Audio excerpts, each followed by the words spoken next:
Hey,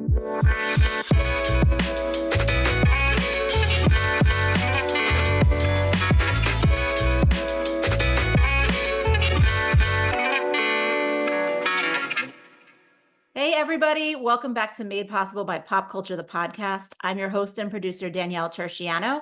And once again, this is the podcast where I ask my guests to come on and share the stories that shaped them from pop culture's past and pop culture's present. Now, we're in season 2. So if this is the first episode you've stumbled upon, welcome. I'm so glad to have you here. I'm thrilled to get to know new people all the time. And I do hope that you'll go back after you listen to this episode and check out what we've done up until now. Season 2 just started. Season 1 wrapped up a few months ago. They're different, they're growing, they're maturing, they're evolving. I hope you like what we do. And I have to say, for those of you who have been here the whole time, I think you know what I'm about to do because every episode is really about my guest. So I just want to bring on my guest and have us all welcome him. This week, we have a very cool person on the podcast, Mike Glazer. He's a comedian. You might know him from Life Rules, his YouTube special. You might know him from Netflix's A Joke Festival, where he just performed, if you were out here in LA. And for those of you who are deep TV fans, you might know him from Worst Cooks in America because he was a contestant on that show, Chef Ann Burrell's team, I might point out. So we're going to get into his influences. I don't know that they will surprise you if you know him and his career and his Instagram, but I know we're going to have a lot of fun. First of all, Mike, I have to say thank you for coming on Made Possible by Pop Culture. And I also have to say good t-shirt confidence today, right? Like we're both in t-shirts. It's a good day. Yeah. Oh, it is good t-shirt confidence. I'm getting there. I ate some steak and broccoli before this. I'm trying to keep that summer body where I don't feel like I have to pull my t-shirt away from my belly at all times. But yeah, t-shirt confidence is a big deal for me. How about you? I mean, I didn't know that term until I saw your special. I had never really thought about it before. And then I think for me, and I don't know if this is maybe a gender bias, but I think for me, like my version of that is I have t-shirts in different sizes. The ones that I'm like, okay, this is good. It's tailored. It's like a quote unquote female cut versus, okay, this one is, I'm buying it loose on purpose. I'm buying a unisex version of it, and then that'll kind of determine the day a little bit, So I mean, I think today's a good day. I will say I had ice cream for breakfast, so maybe I shouldn't be so confident, but that's okay. I don't know. What kind of ice cream? I'd love to know more. Well, this is going to take it down a road. In the summer, I really only eat ice cream because it's so hot in LA. Today I did double chocolate chip from Haagen-Dazs, but I mixed it with seltzer like it was an ice cream soda. So I felt like it was more of a quote meal. Yeah, you were getting hydrated. Yeah, it was like a little bit more than just like a snack. It was a drink, it was a snack, it was ultimately my breakfast. It's not, I don't endorse that. I don't think that I should be here being like, everybody should eat ice cream for breakfast, but that's what I do, so. I'll endorse it if you like, because ice cream is one of the best foods on the planet, and I probably eat it, especially during the summertime, between Ben & Jerry's, McConnell's, Salt and Straw here and there.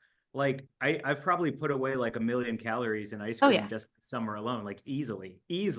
Like my favorite thing to do is like leave it out on the counter, especially in LA, like maybe put it on the windowsill like a cooling pie and just let the sides of the Ben & Jerry's melt a little bit so you can really get the spoon in there off jump. So I like that you brought up Ben & Jerry's. They don't technically sponsor me, but maybe they will after this. What's your favorite flavor?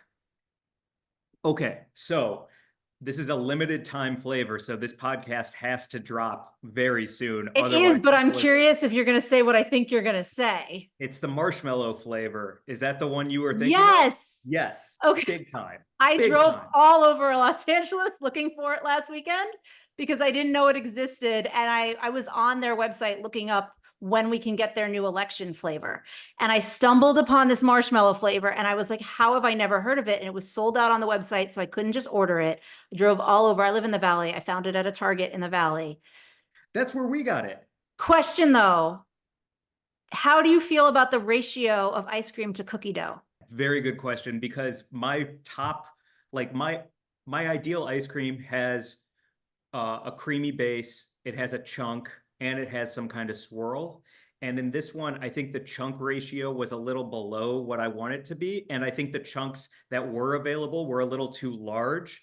I Hmm. wish that each chunk was broken up a bit more for even dispersal, but the ice cream base being that marshmallow flavor really took me away. I like that. That you put a lot of thought into that. Yeah, it's important. I don't know what's more important, honestly. I mean, I did at one point consider doing this podcast kind of like Hot Ones, but where you eat ice cream. But then Quinta Brunson went on Hot Ones and like basically pitched that. She was basically like, I hate this. I want to just do cold ones and eat ice cream. And I was like, well, I can't do that now. So Mm. I'm glad we can manage to sneak it in there in any way possible. I also want to Although point out that, oh, go ahead. if we manifest and you just start doing cold ones, she'll end up being on the show and you can be like, this started because I had this idea and you talked about it. So thank you for being here, Quinta. Or she'll be like, this was my idea. I said it publicly first. You owe me a bunch of money, which I cannot afford because she has more money than I do and has a better lawyer than I do. So I do want to say though, we started all of this because I said t-shirt confidence, which is something you talk about in your Life Rules special. Mhm. I would love to talk a little bit. I mean, obviously you're here to talk about some things that influenced you both growing up and now, but I want to start by asking you, as you were putting together that special, because you have things from your past behind you in the special, if you thought about things from pop culture, how much of that was going to influence that special versus things in your own life? It was all, not all, let me think of a better ratio.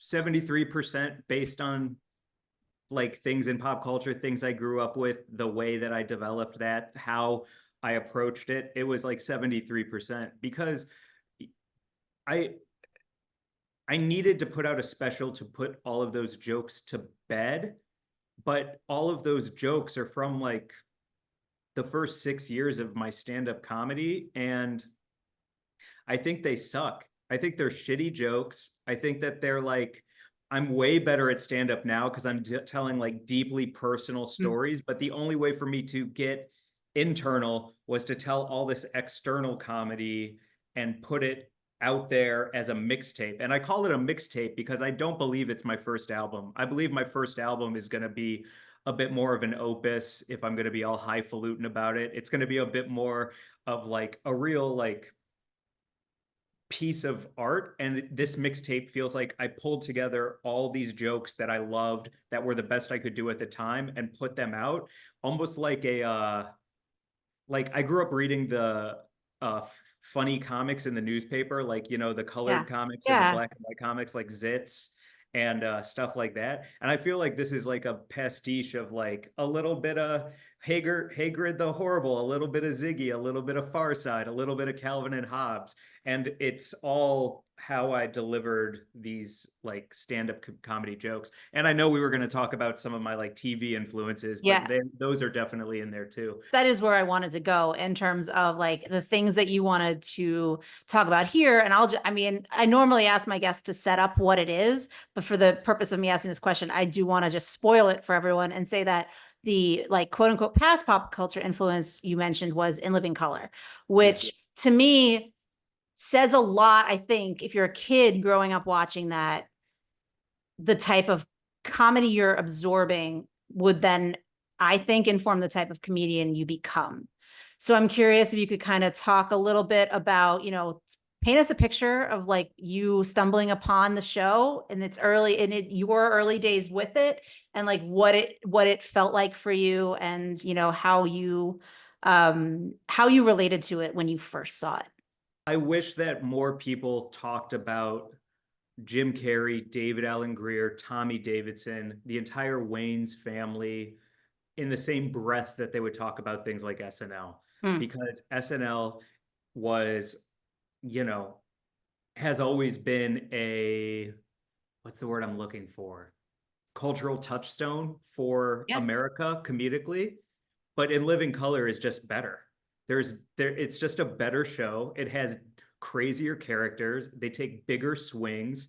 it's real counterculture, especially because a Yeah. lot of the comedy, I didn't know it at the time, but it was for Black audiences. Mhm. And there was no other sketch comedy show that was for Black audiences. SNL, not to disparage it and the stars that came out of it, but Lamorne Morris and Eleanor Cleghorn and a couple of other Black people, like that was the SNL cast, you know, like a Black person per season instead of an entirely Black cast with Jim Carrey as one of the breakout stars. Like, what are we talking about? What are we talking about? And Living Color is such an important comedic point, not only in my life, but I think for American television. And I wish it was celebrated more. Yeah, I mean, I think you kind of did explain it though. Like, I think because it was made primarily African American cast, a lot of the audience at the time felt like it wasn't for them and they didn't watch it. And I think like that's, that's on the audience. That's not the show's fault. But I think like even the way things were marketed, certainly then I would argue even like 5 years ago, like if it was a main cast with people of color, like it wasn't marketed to white people. And Yeah. I think a lot of people felt like, oh, I'll watch this other thing. And like you miss out on so much culture. And then also the thing that you're missing out on doesn't stay on the air as long or doesn't, get the accolades it deserves and the Emmys and whatever the case may be, because they're not treating it like it's for everyone or the audience isn't feeling like it's for everyone, which is a huge bummer. But I did want to talk to you about that aspect of like, because you just said like you didn't realize it at the time. So like what was your first introduction to the show in terms of like how did you find it? Did you like was it a matter of like your friends were talking about it or like just paint that picture? Nobody was talking about it. Nobody was like, "Did you see In Living Color?" except me, and I was like, "You got to watch In Living Color," and they're like, "Ah, sure, maybe."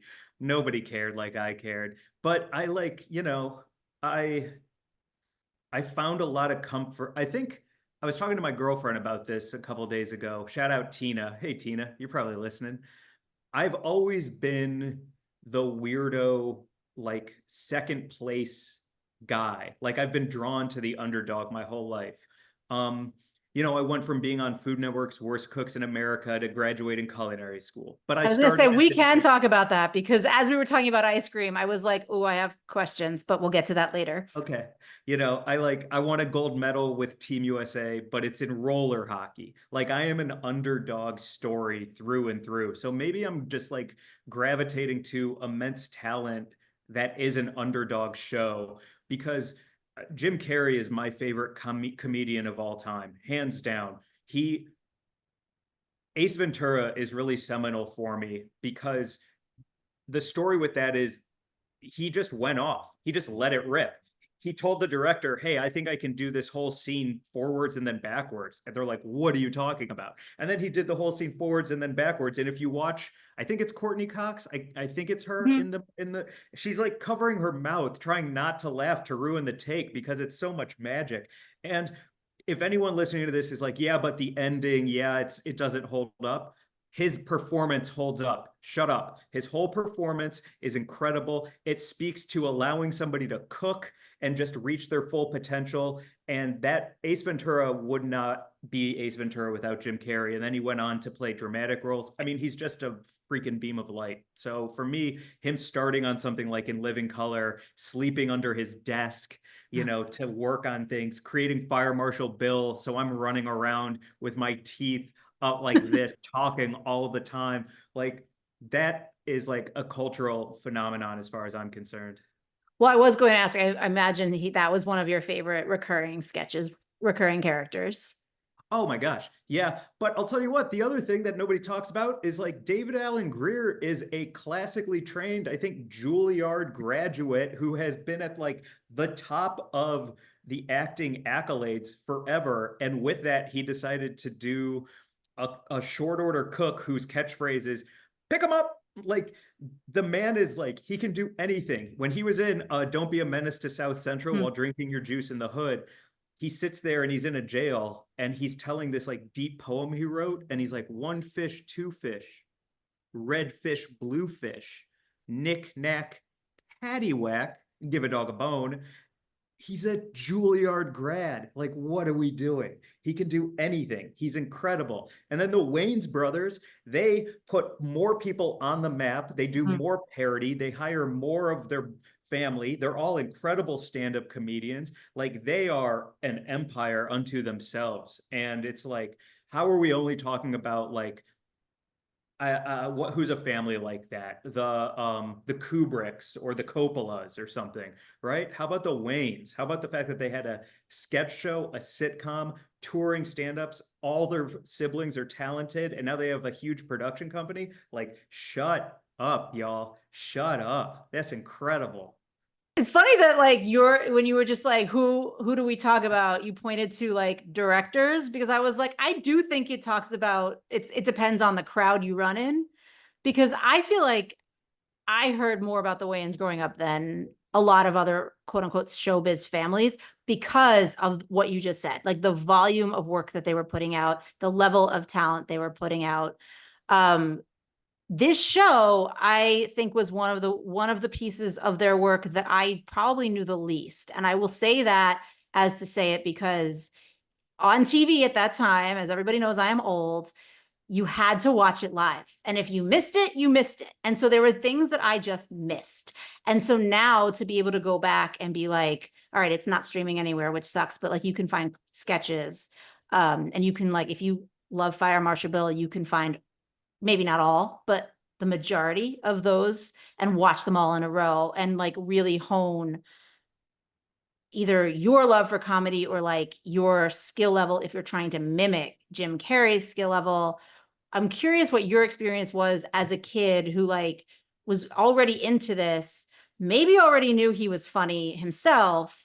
Were you that kid that was like, I'm watching this, I'm studying this, I am trying to copy what you're doing? Or were you more watching it just for fun and all of that comedy lesson stuff came later? Yeah, comedy later. I would run in my socks and fall down to make my mom laugh. And, I would do that today still. I think it would still work today. I think I'd get a good laugh if I ran in my socks and fell down. Like, that'll be timeless. Solid pratfall. But I'm a pretty big introvert, and I'm a bit more of like a heady wordsmith kind of guy. So if I do an act out on stage, it's like a big swing and it Mm. feels kind of dangerous for me to do. I'm not a big, goofy, physical guy. So I think one of the things that like drew me to Jim Carrey was it's so far away from who I am. And so to see somebody be exactly who they are was a dream. And nobody can be like Jim Carrey. The other thing you make me think of talking about like the Waynes and In Living Color that I can draw a direct parallel to with my mixtape Life Rules is like they just made something for themselves. Yeah. Like they looked around at the landscape and they were like, where's our show? Where's the thing we want? Let's just make it. We'll make it. And if you build it, they will come. And I think in my life, in anyone's life, and any kind of art form, you just got to make shit and then keep making shit and then hopefully celebrate it. I know I told you I hated my special, but that's because, I just came from therapy and all we Okay. talked about is how dissatisfied I am with any success I've had. So look, that's my headspace right now. But like, you just got to make shit. And if you But don't see the thing you want to see, make it. I was going to say, I also kind of feel like if you're dissatisfied, doesn't that just make you want to do better on the next one? No, because every single one should be perfect. Oh, If that it's not sounds perfect, what a failure. okay. What a failure, That you know? sounds like a lot to unpack. Because like it's not just if you, I mean, no, I'm serious, because like if you, Yeah. it's not like it was back in the day where you do a live show, if you feel that way, if you feel like you weren't satisfied with it, you go home, you can tweak it, and only the 40 to 150 to whoever is in that room know what you did, right? Like now, well, this special is online, but just in general, everyone's in the clubs with their phones up. So like someone's going to put it online. So Yeah. to me, it feels like I would think, okay, yeah, it would suck to have a version of you that you don't love, but like at least it's a version of you that you don't love in the past. And then the next one, chance to get better. You just see me slowly raise up a thing of Ben and Jerry's and just start devouring it nonstop, without a doubt, without a doubt. Just be like, Okay. all right, here goes my feelings. Uh-huh. Yeah, but also I think that's why like now today, like I just did a headlining show in a place called Idlewild, California. Yeah, yeah. You know what? Beautiful place. I met the mayor. He's a golden I retriever, was and he's gonna with say the I mayor. don't want to brag, but I follow him on Instagram. You So, follow Mayor we're Max? practically best friends. Yeah, no, we're not best friends. I've never met him, but both of my dogs have followed him on Instagram and we message sometimes. Yep. That's really fucking cool. Well, I mean, Phyllis probably is the one that's messaging me back, but the human who's in charge. But, anyway, go ahead. You got to meet him. I think that's cooler. Yeah, I did meet Max, and I also met Vice Mayor Meadow. Not to brag, Love. not to brag, Mhm. but um, I I'm so proud of the comedy I'm doing right now because it's true stories from my life. So even if someone doesn't like it, it's my story. And I think that my story is worth telling. And I'm proud of being able to tell it in a way that's hopefully very funny, entertaining, memorable, and completely original. Mhm. Originality, I think, is so important to me. And that ties into In Living Color too. Nobody was doing what they were doing. They were not copying anything that I knew of. Maybe they were doing Red Fox, and I just don't know enough Red Fox in my life to like I draw a wouldn't, parallel yeah, but I between, wouldn't go that far. Like, yeah. yeah, I So mean, there like may be a few things, but like overall, no. exactly. So it's like, so I put on my Instagram all the time now, just like true stories when I'm Mhm. walking around the city. Like I just told one about how my parents pranked me with a stripper cop at my 15th birthday party at Chili's. And, was I 15? Yeah. Did the cop put a handcuff on me and arrest me in the chair and then dance around a whole table of 15-year-olds while my girlfriend sat next to me and stared at me and I was mortified and my family started laughing? 100%. But only I can tell that story. So like I'm much more confident in my stand up now because nobody can take away my originality from me? Right. I mean, I don't think anyone else has that story. So I don't think anyone else can tell it for different reasons. Which I think is maybe good. That I don't know. sounds that sounds like a singular, unique. I don't know that I would want to hear that in many people's backstories. I hear you. Well, when I told my therapist Peter about it today, he goes, "Huh." So, whatever that means. Who knows? I mean, I don't know how long you've been with him. It might explain some things to him. Or Oh. he may be going, "Ooh, I can afford a new boat." So I that may say more about what I think about therapy. So no offense, Peter. Um, okay, so you mentioned earlier, or we were talking about like you were talking about does it hold up? And you weren't talking about in Living Color at the time in terms of people getting mad. But I do want to take that question to In Living Color. Like when you're such a fan of it as a kid, and it is humor made for a specific time, and like you are in the world of comedy, you've seen the line move, you've seen sensitivities change. When you watch In Living Color now, how do you feel? Does everything hold up to you? Are there things that you feel like, oh, if this was made today, you could never do it? And how does that affect your love for the show? It doesn't change my love. I think if we were to play some of the sketches now, a lot of people would be mad. There's, straight black men playing gay movie critics who are like ranking things on two snaps and a Sure. twirl. And they're wearing tiny hats and putting on this effeminate voice. And I think that there would be a cultural outrage at some of that. But also, it's so funny and I don't think that it's punching down in the way that other types of um, comedic takes on different types of like humanity punch down. Yeah. Like, you know what I mean? And so, if playing a gay movie critic in a sketch is like has the same bar of moral and cultural outrage as maybe like some things that Russell Brand is saying these Mm. days, like I think we've got to like reconfigure the whole spectrum of like what is actually like dangerous to the world. And so to me, it won't hold up because people will say like, "Ooh, that's too this or that's too Mm. that." But I would disagree with that and say, no, it's just like really talented people being very funny and trying to like come up with new ideas all the time. And some of those new ideas, there's a character by Damon Wayans, I think, Mhm. called Blank Man. Mhm. And it was beautiful because the Wayans are kind of like Lorne Michaels in that they can take characters and then make them into movies the same way Lorne can take a character of Andy Samberg's or Will Ferrell's and make a movie, or Adam Sandler, or Amy Poehler for that matter. Yeah. But Blank Man is a handicapped superhero who flies with his hands like this and talks out the side of his mouth. And the movie's hilarious. Nobody else is doing any kind of comedy like that. And I think people would be really upset by it, but I hope it isn't held to the same bar as some other things where trans rights are being fucking, Right. brought up and trying to be,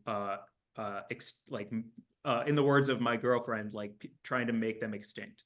Right.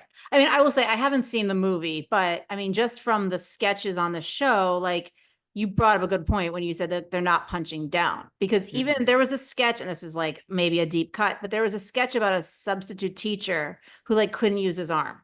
And so like you could argue that like, well, it's an ableist sketch because they're making fun of the teacher, but he at the end of the sketch, from my memory, he turns it back on the kids. Like he gets one up on the kids. Like, yeah, they're asshole children, teenagers who are like having fun at his expense, but he's not the loser in the scenario. So to me, like even something like that, where I could see, all right, it's not the conversation, it's not the sketch we would make today. They were, I think, already kind of ahead of their time in the way they were doing that sketch then, because I do think a lot of other shows, a lot of other comedians we've seen it and would do versions of the like easy joke where they're just making fun of this guy who can't use his arm. Yeah. There's also this weird double standard with politics because my TikTok right now has a lot of Kamala and a lot of JD. Is it JD Vance? Yeah. The dude, whatever his name is. The And couch then, guy. Yeah. yeah, the couch guy and Tim Walls. Yeah. And everything I'm seeing from their doing their speeches across the country in different places, it'll be like Kamala Harris destroys heckler, JD Vance, eviscerates Democrat. And it's like, okay, we're using stand-up comedy terms, but we're putting it into this space of politics where real choices are being made and real laws are being passed for and against like women's rights, and we're using these stand-up comedy terms to hold them on this high pedestal that we don't mind when Kamala Harris destroys a heckler, we don't mind when Donald Trump rips apart a Democrat. But then when it's a comedian, it's like, oh, how can we possibly? We couldn't possibly let that. And it's like, well, these are the people who are literally in government offices making these decisions. Could we maybe like quit using comedy terminology and allowing them to get away with it, but then trying to destroy people who are not punching down on anyone else? So I do have a problem with that. I honestly didn't think of it that way from comedy language, but I will say, like, having been a journalist in entertainment for 15 years, like, half the time you're choosing the word because of its power, right? Like, if you use the word eviscerates, like, that immediately sets up the expectation on what that reader is going to see when they click on it, like how strong the language is. And a lot of the times it's not true. We're just trying to Yeah. get you to click on it, like it's not as harsh as it makes it seem. And so this is like a much bigger, I think, issue with journalism in general, is like we use words and we don't use them correctly, and it's affecting all of this, and it's affecting the way we treat people, and the way we think about people. And then that's even before they actually click on the article to see what actually happened. But I will say that I am in the camp of, I'm here for anybody trying to rip anybody, because I want to see how successful you are at it. You know what I mean? Yeah. Like if you're going to take that kind of like bold stance for or against, and you're going to come out and you think you have a great argument, I want to see if you're going to fail. Yeah. You know what Let's I mean? go. Like, I'm not a great person and I would love to see some people fail, but also like I get such a thrill when somebody wins. Yeah. Like when you shut down that heckler because you have a really witty response, or because whatever the reason, whatever the issue of the day is, like that you have the one liner that's been prepared for you that like you can't find a flaw with. That's so hard to do now. So like I'm here for that no matter how you do it. I will say I'm not super up on TikTok, so I'm not sure TikTok is the best place for that, but Well, it touches my algorithm with that stuff to see if I'm interested, but it's mostly right now a monkey named like Maolo huh. in China or Japan, and he poses for pictures all the time, and I'm Oh. very into him. He's a I'd like to meet him, I'll tell you Yeah. what. I will Yeah. say I know you also wanted to talk about the Olympics as your president influence, and I will say that I had to really study for this interview because the only Olympics coverage I was watching was animals watching the Olympics on Instagram. And then I was like, I don't feel like he's going to want to talk about that. I think he's going to want to actually talk about something that happened in the game. And so I was like scrolling through to be like, who are all these people that I should be knowing? Because yeah, it's if it's not an animal on the internet, on like a social media app, I may not have seen it recently. Well, hey, I've got room in this chat to talk about a black cat that keeps pawing at someone on the uneven Yep. bars and knocks them off. Like I think it's just as valuable as any type of like hot take about rugby or anything else, you know? Well, that is the one that I just my friends and I kept accidentally sending the same clip to each other. Because like I sent it through Slack. I found it on Instagram and I sent it through Slack. And then somebody else found it on TikTok and texted it. And then like we just kept going back. And kept opening it, being like, guys, no one's paying attention. This is the same clip. There are other ones, but that is the one that like came up the most. But you mentioned this earlier. You were talking about like roller hockey and you were going to go to the Olympics, but then I don't know if this is a spoiler alert, roller hockey was taken out of the Olympics, so you didn't actually go. So I'm Yep. curious if like your love of the Olympics now started because of that. Is it a little bit of like a missed connection? Ooh, I love that. You really are good at journalism. God damn. Thanks. Wow. It's it's interesting how parallel my love of In Living Color and the Olympics run because growing up, the reason I started playing goalie in roller hockey is because I was the little fat kid with no t-shirt confidence. And so they stuck me in the goal. Like I was the kid who wearing a white shirt would swim with my t-shirt on, Mhm. which makes no sense because then it goes clear. And all you're doing is tightening up those boobs, you know? Those little man kid boobs are But at just least you're screwed. not burning your skin, and so it's not red. You know, it could be worse. It's very true. That's very true.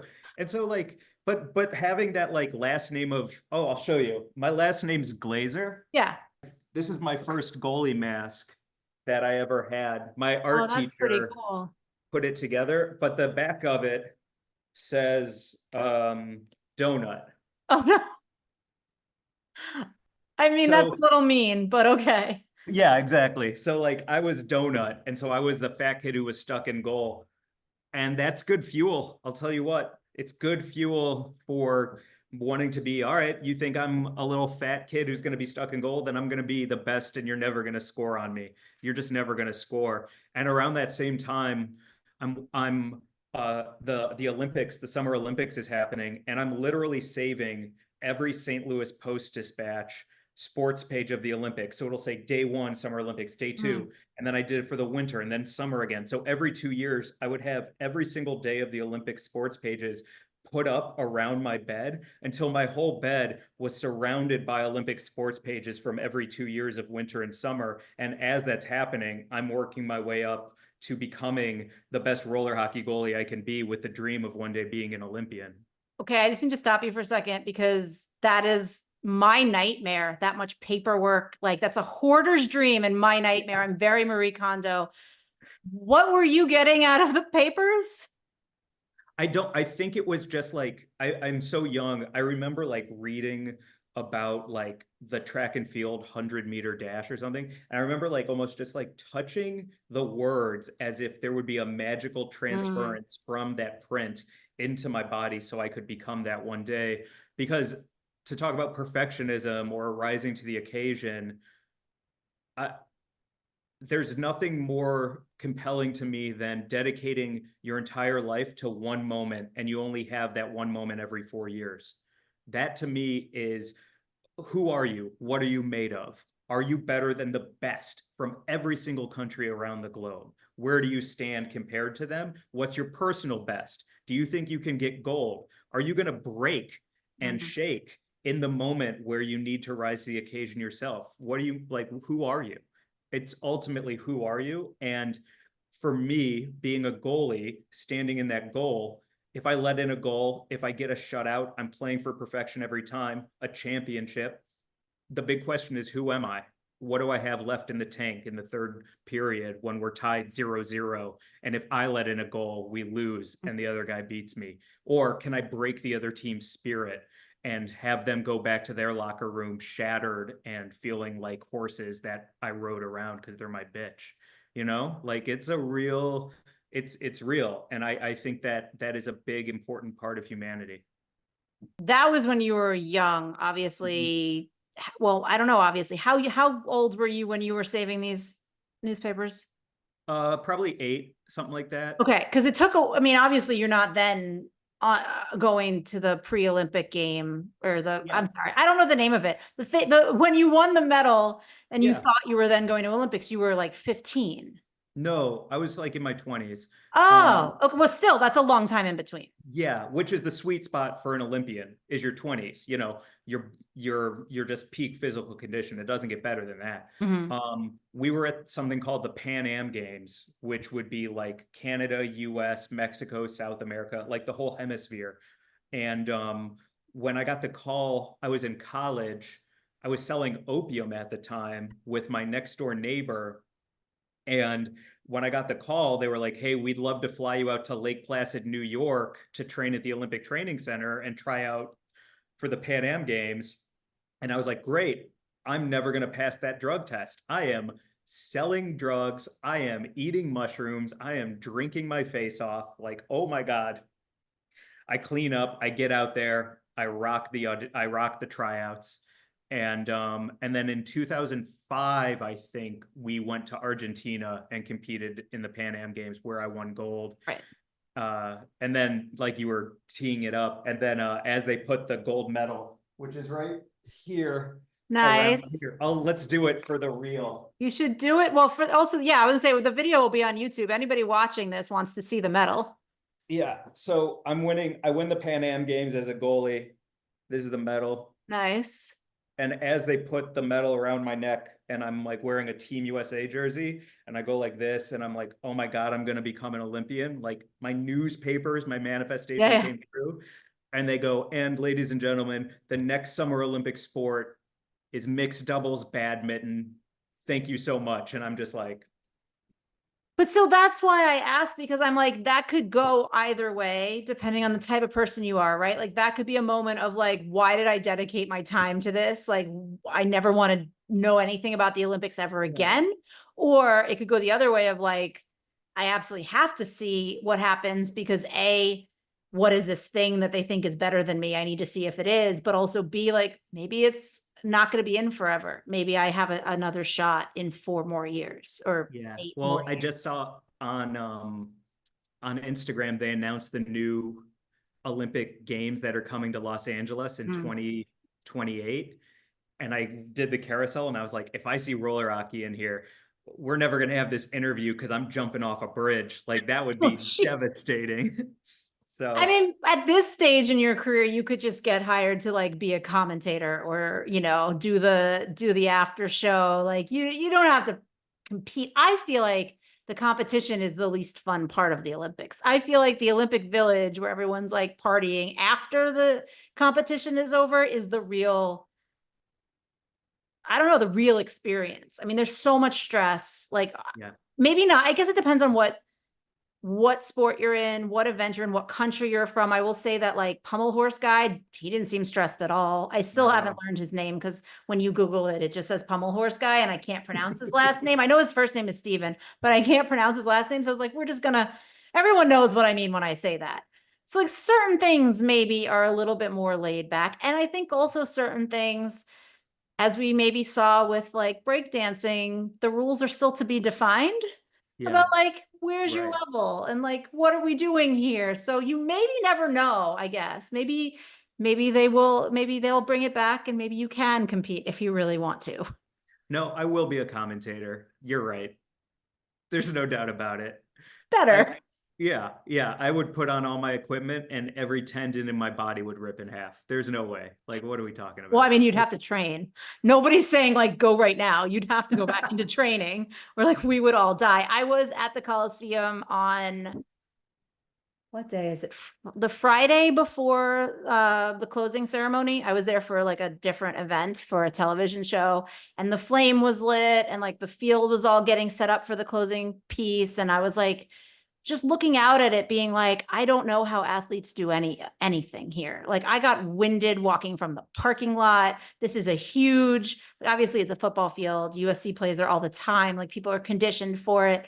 But like this is a huge thing and it Yeah. eats your entire life. Like obviously training, but I'm going to make a bold statement and say, I think watching the Olympics eats your entire life for a few weeks. I know people who did nothing else these past 2 weeks. I'm Where are one of you them. on that scale? Okay. Yeah. All day. I would watch if I missed it. Wait, that what in Idlewild, my girlfriend and I, we set she set an alarm to watch the women's basketball gold medal game, and we're like laying in a log cabin in the middle of nowhere with like watching a phone together at 7 in the morning. Like, yeah, without a doubt. What about it? Like, what did you feel like this year sucked you in the most? Was it a particular sport? Was it the location? Like, I almost don't know where to start with this. Yeah, every single time. Okay, so one of my memories training at the Olympic Training Center was we were all in the cafeteria. I think it was in Lake Placid. I don't think it was in San Diego. I think it was in Lake Placid. And we're all eating our salads and like eating a ton of chicken and just like, protein and carbs because we have a huge scrimmage after lunch. And there's these two men screaming at each other at a table down from us. And they're screaming about and pointing at a piece of chocolate cake that's on the table. And one of them says, "Are you really going to eat that and ruin our ability to win a gold medal?" And the other one is like, "It's a piece of chocolate cake. I want to have a piece of cake." And he's like, "You're really going to ruin our gold medal by eating a piece of cake. That's more important to you than our and it turns out that they were the bobsled team, the two-man bobsled team, and they were fighting over this cake and what it means to be a gold medalist. And they won the gold medal, I think, and I don't think he ate the cake. And I will never forget that moment and what that like just means on a deeper level.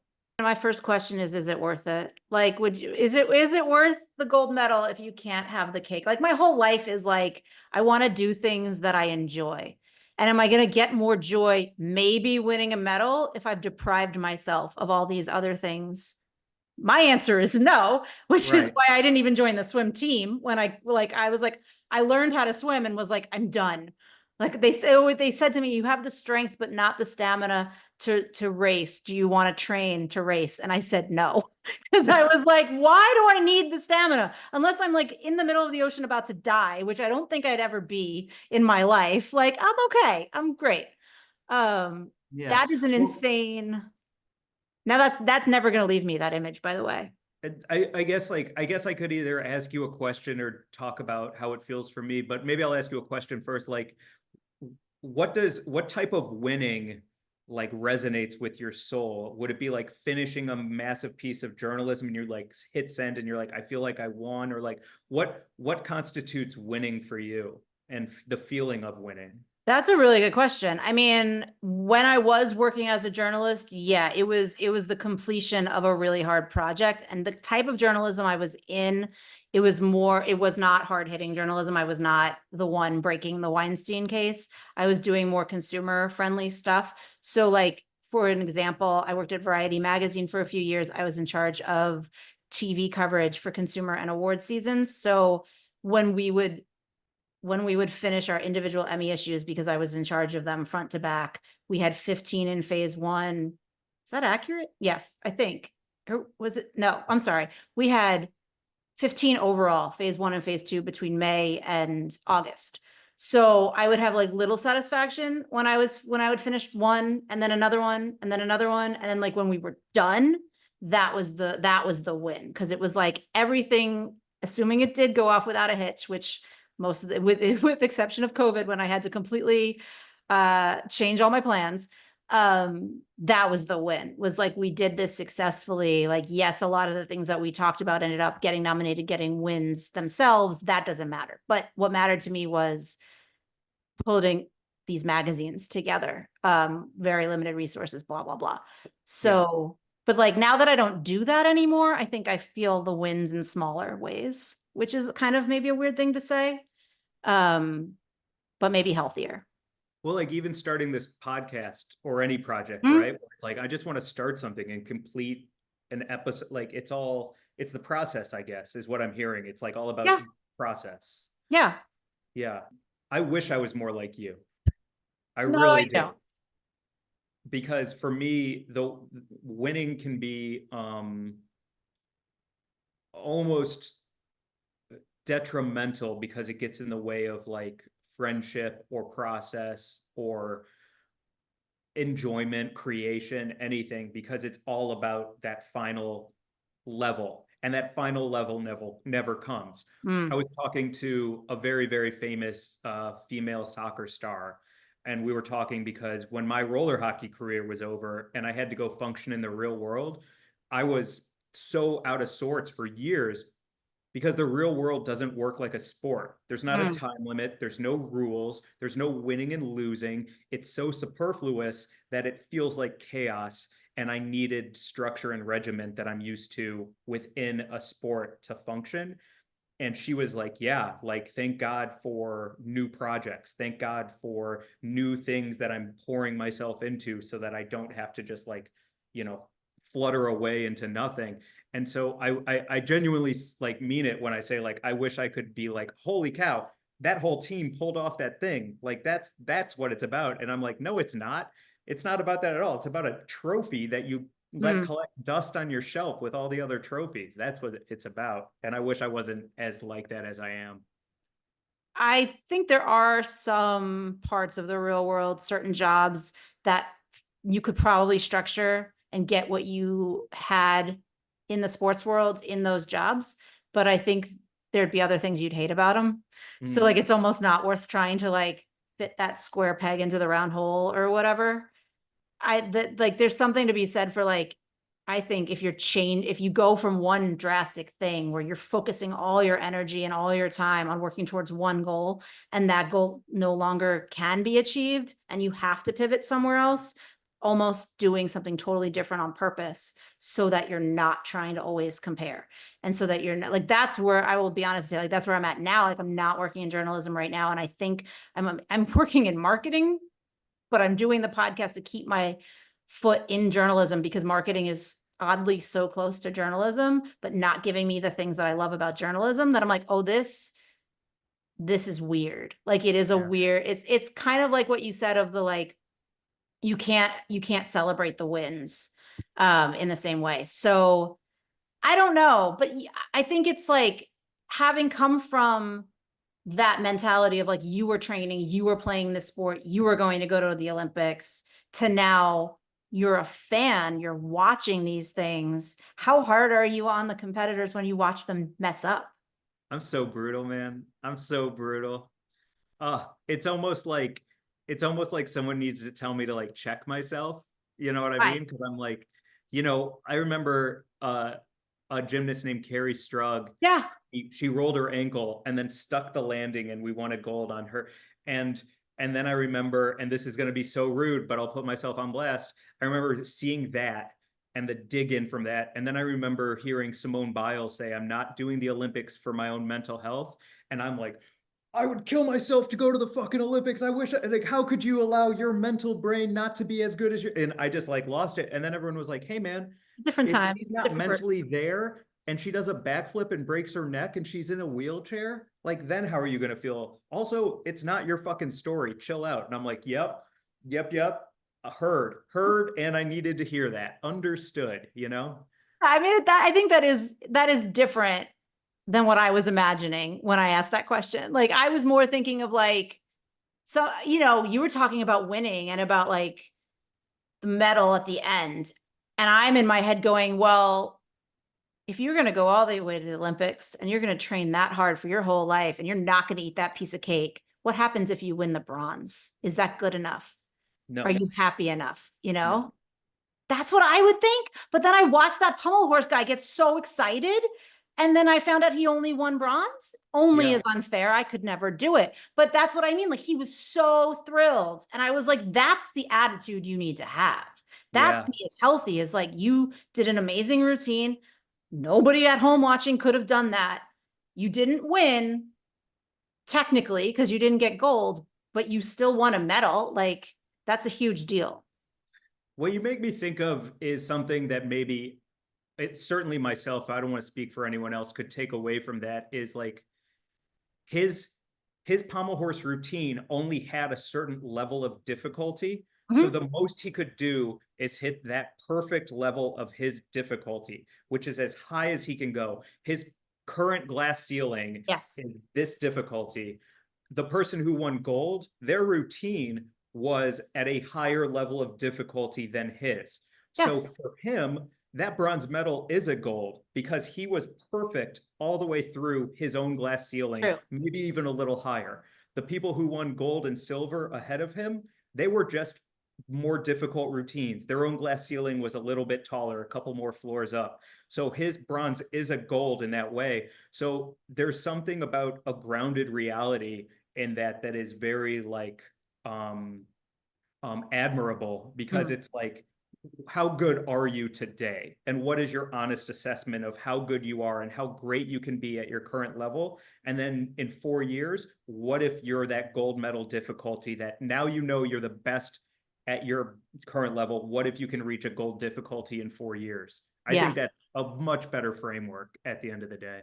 Yeah. I mean, I think it also just goes back to what you were talking about with like Simone knowing her limitations and saying, I can't compete. Like, you know, your limitations and this is your difficulty. And even if that means you're never going to get gold today, better get bronze than try the other difficulty and like hurt yourself or get nothing, you know? Yes, and guilty as charged, since I'm holding myself accountable for my feelings around her. Then she won gold. Yeah.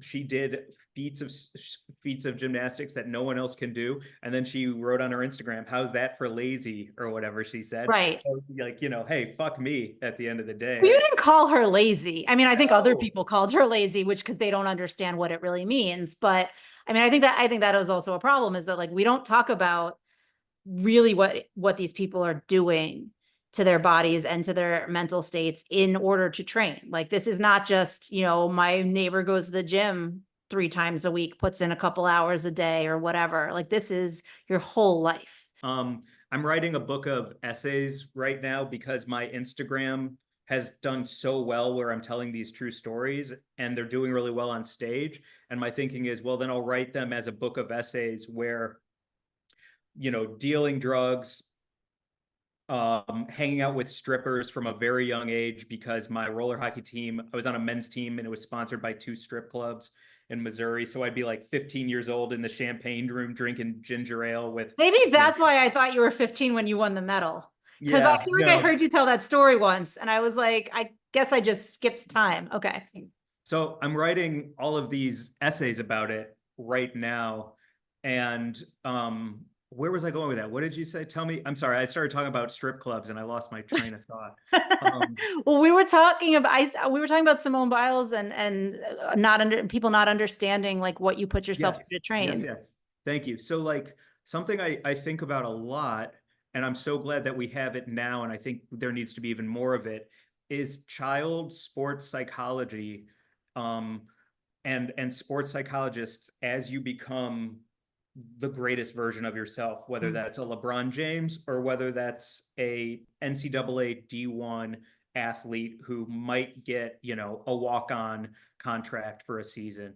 The more pressure and the higher the stakes were in my playing, whether that was like going to Team USA, training at the Olympic training centers, being on a B team where we would win a championship in Las Vegas, the more I didn't have anyone to talk to and I didn't have anywhere to put this anxious, nervous energy. So it started coming out in a lot of OCD where I would like throw a piece of soap in the shower onto a tray until it felt right. And then I would pick it up and do it again to see if I could get it to feel right again. And then I'm in the shower for an hour Mm. until I'm like crumbling. And it's all because I don't know. I want to control my environment and control a game that I have no control over. I just got to go play and stay present.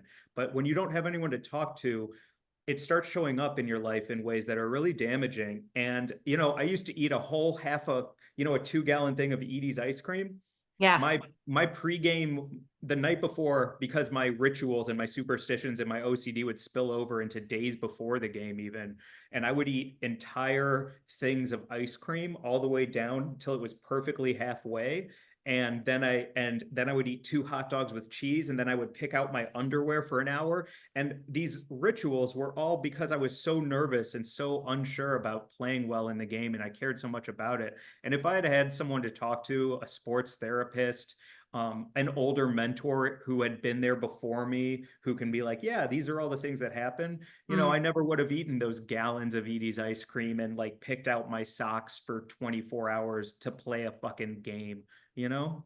I mean, you use the word ritual, but you also use the word superstition, and like that to me is a huge thing, though. Like all sports, all I used to hear about when I was a kid and on TV when they would, talk about slumps and whatever were superstitions, and like, oh, he's gonna wear the same socks because he's been pitching a no-hitter or whatever. And all of that to me does say it is. I'm not a psychologist, so maybe it's not all OCD, but it all seems like it's something mental that they should be talking to people about. And Yeah. I can't imagine, well, I hope, let me rephrase that because I can't imagine it because I'm a cynic, but like I would hope that if you're in the pros and you're in the Olympic Village, you are surrounded by some of those professionals. But I would also imagine that by that point, it might be too late. So like, Yeah. I don't know I mean, obviously when you were growing up, it was, years ago when maybe not nobody, but fewer people talked about mental health the way that they talk about it today. But I would Absolutely. hope that today, maybe there are more resources like you're talking about. I don't know. I think there are, but I think that the public is just as vicious as ever. And I was a part of that in my Mm. my true projection of my own feelings on Simone Biles being like, I'm not mentally able to do this right now. Like, forget all y'all. Like, and I just can't imagine the public lashing. And even talking about this with you, it's like, oh, did you forget where you came from and how, you curled up in a ball in the shower until the Mm. hot water turned cold because you couldn't bring yourself to face, playing against the Tour Bandits again, like whatever it is. And so, yeah, I don't think if you haven't done it, then I don't think you'll ever understand Yeah. what it can be like. But I wouldn't mind a lot more vocalization about it now that I think about it. Yeah. Yeah. Do you feel like the book is going to be like mostly focused on that age, or do you feel like the essays are going to spin or spill into now, like coming into stand up, coming into writing and comedy and being in the public in this way? Yeah, I think it's two different things because from ages 0 to 25 or so, it's mostly drug, sex, and roller hockey. Um, you There's your know, title. hey, all right. Thank you. Running Probably it, not. You could running come the up with a league. better title. But then like, when I didn't become an Olympian, I joke about it, but it's true. I was like, well, let's go into something a little more financially viable and safer, like stand-up comedy, where everyone succeeds Sure. and it's just a guaranteed fortune and fame. But the truth is that like this is the only way I know how to like process and talk about those first 25 years of my life. And I'm finally far enough away from them that I can have a bird's eye view. And I'm a little too close to my own life right now to fully see who I am and what it is. I'm like mentally healthier than I've ever been today. Is like it's been just the best year of my life. But I'm also trying to stay present. And I think the Mm. more you write about that or the more you talk about that, it loses a little luster, it loses a little shine. So I want to make sure that I can like keep it a little longer before I start trying to monetize it and turn Mm. something really beautiful in my life into a business. Hmm. Uh, because then I think it shifts into a whole different like frame of thought. Yeah. I mean, you also just need some good people around you to like help you edit it so that like you're not in your head the whole time, you know? Because that's the hardest thing is like it's your story, but sometimes like the pieces that you maybe don't want to tell or aren't ready to tell are the ones that need to be told the most, but they're harder for you to actually get across, like get on the page. So true. I mean, I keep talking about my Instagram, but like there's some stuff that I'm putting out there that I thought I'd be buried with and would never see the light of day. And now that it's out there, all these people are like, whoa, me too. And I'm like, really? And I was like, oh, thank goodness, I had the, I guess, courage. That's not Yeah. a fair word considering there's things like first responders, but I had the I courage mean, to make a reel. Oh, oh, it's a different kind of courage, I think, to like you said, to put it out there, because especially because you're in the public, like if somebody has a negative reaction to it, that can affect a lot. So I do think that courage is a fair word. But I also am such a cynic that I'm like, I wonder how many people who say me too just want to like bond with you. sure. Like they're accepting you, which is amazing. But I wonder how many actually relate or they just are trying to relate by bonding and saying me too, because everybody like I've been told everybody wants a sense of community. I am the only person that is like, no, get away from me. I don't, I would prefer to be the only one with certain issues. Nobody else should have these issues. And yet nobody else seems to feel that way. I feel like you're a goalie, but in life. Like you're I don't know what like, that give me my means. protective armor, put me in my little island in the back so I can Oh watch yeah. everyone do their thing. And I'll be back here just watching all of you run around like little ants. Like put me in, Yeah. Ants yeah. is a great word. Yeah. I there was this is a tangent, but there was a Stephen King wrote a book called Under the Dome, in which this dome effectively comes down on a town and it traps everybody in and like traps everybody out. And the whole book is about like figuring out like how do we live like this and like there's the politics get all messed up because there's some bad people in town and blah blah blah. But at the end of the day, what you realize that what you learned the dome was like an alien race like effectively dropping it to like toy with humanity and see what would happen. And I was like, I love that so much. They're like puppets almost to this. And there's something about that that always really spoke to me in a way that makes me sound crazy.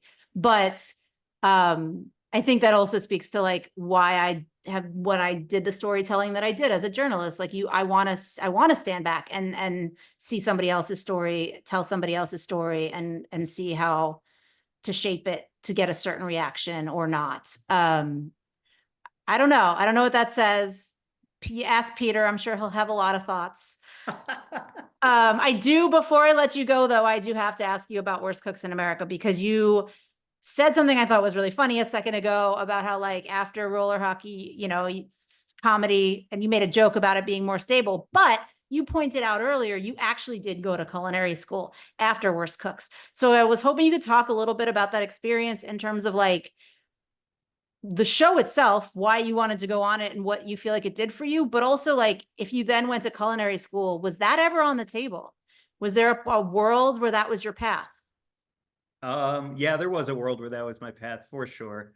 For sure. I remember one of the ways my dad and I bonded with me from me growing up was watching Iron Chef, Hmm.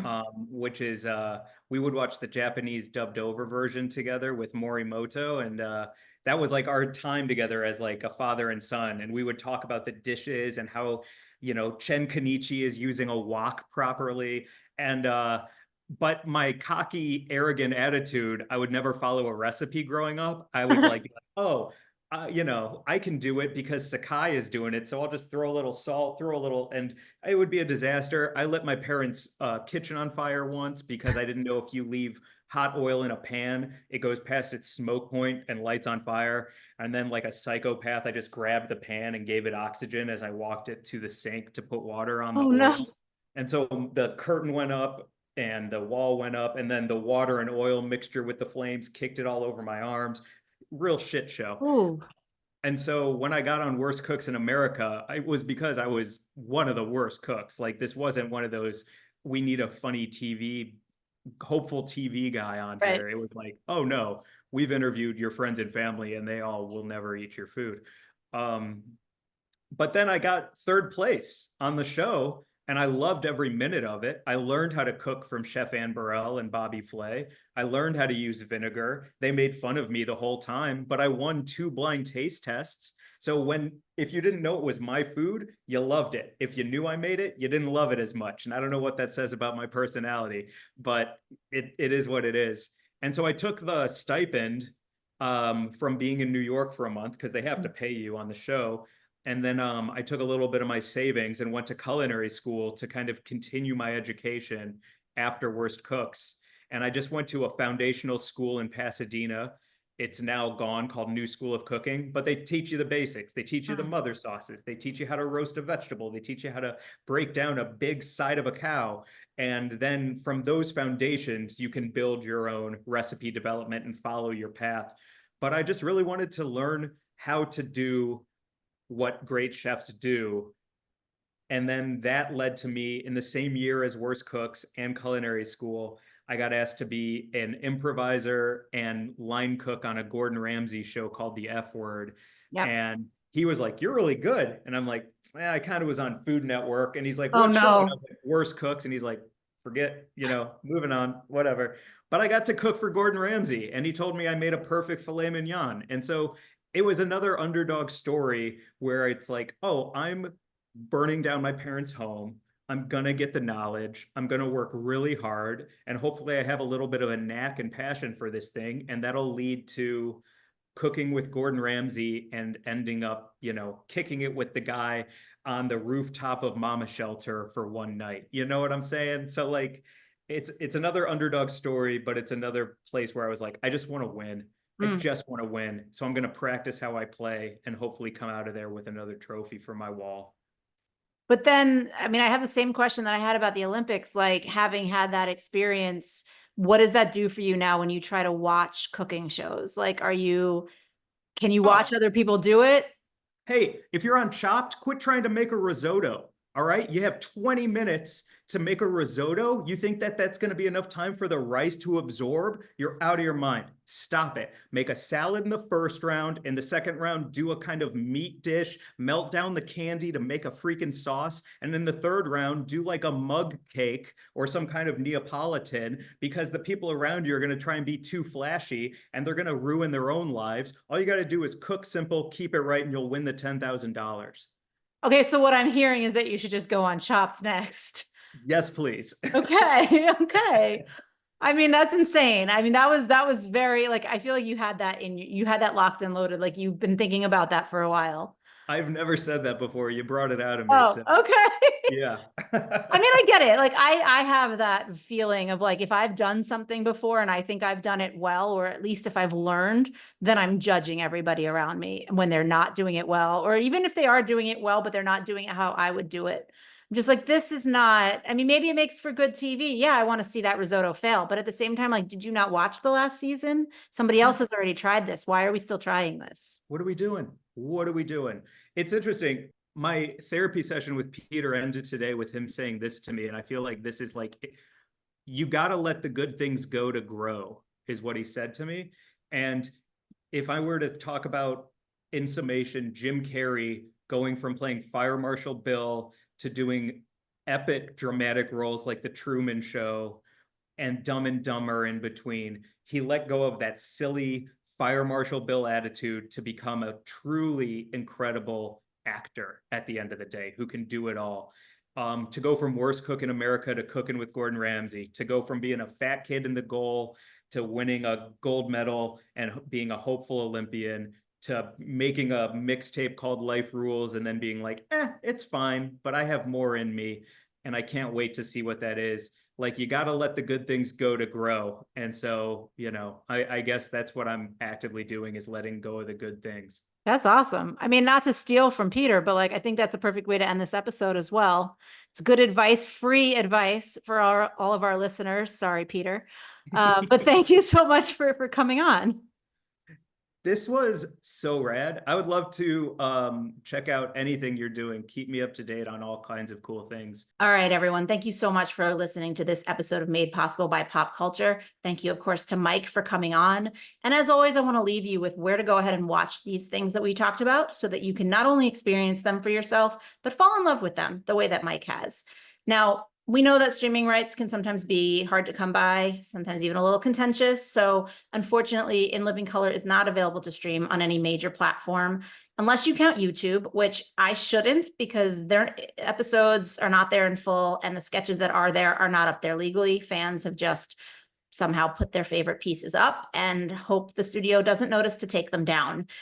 You know, no one's paying me to promote a specific streaming service. And I do think that In Living Color is a show that needs to be in our general knowledge and our general culture for a long time. So I will say watch it there while you can. And then, of course, the 2024 Paris Summer Olympic Games available on Peacock. I believe there's a replay for pretty much every sport, every event, including the opening and closing ceremonies. So thank you once again for listening to this episode, and we will see you very soon.